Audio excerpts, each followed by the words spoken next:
రామాయణం 74 శత్రుఘ్నుడి ఆనందం. లవణుడిని అంతం చేయడానికి బయల్దేరిన శత్రుఘ్నుడు మార్గమధ్యంలో విశ్రాంతి తీసుకోవాలని భావిస్తాడు. కాస్త దూరంగా వాల్మీకి ఆశ్రమం కనిపిస్తూ ఉండటంతో ఆ దిశగా వెడతాడు. ఆశ్రమంలో వాతావరణం అంతా సందడిగా ఉంటుంది.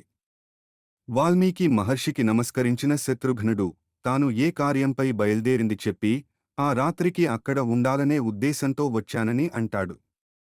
ఆ మాటలకు వాల్మీకి మహర్షి నవ్వి సమయానికే వచ్చావని అంటాడు.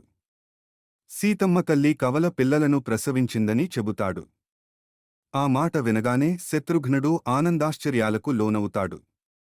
జరిగినదంతా వాల్మీకి మహర్షి ద్వారా విని ఆవేదన చెందుతాడు. సీతమ్మను చేరదీసి ఆదరించినందుకు వాల్మీకి మహర్షికి కృతజ్ఞతలు చెబుతాడు. తామంతా కూడా ఆయనకు ఎంతో రుణపడి ఉన్నామని అంటాడు. సీతమ్మను చూడరాదనేది రాముడు ఆదేశం కనుక ఆమెను చూడటమనేది ఆయన ఆజ్ఞను ఉల్లంఘించడమే అవుతుందని శత్రుఘ్నుడు భావిస్తాడు. సీతమ్మ ఉన్న ఆశ్రమ సమీపానికి వెళ్లి బయటనుంచే ఆమెకి మనసులో నమస్కరించుకుంటాడు. ఆ తల్లి బిడ్డలను చల్లగా చూడమని దైవాన్ని కోరుకుంటాడు. అనుకోకుండానే అయినా సమయానికి శత్రుఘ్నుడు రావడం పట్ల వాల్మీకి మహర్షి సంతోషాన్ని వ్యక్తం చేస్తాడు. విధి చాలా బలీయమైనదని, విచిత్రమైనదని శత్రుఘ్నుడితో అంటాడు.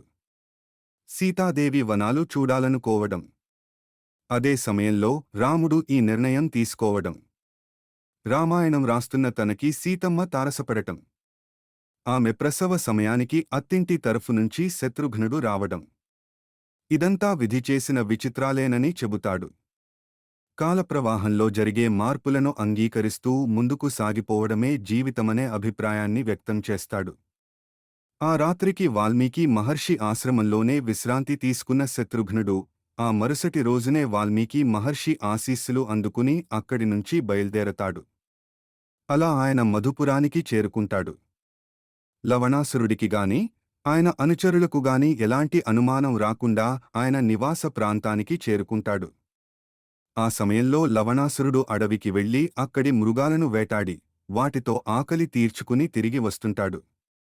తన నివాస ద్వారానికి అడ్డుగా నిలబడినదెవరా అని ఆశ్చర్యంగా చూస్తాడు.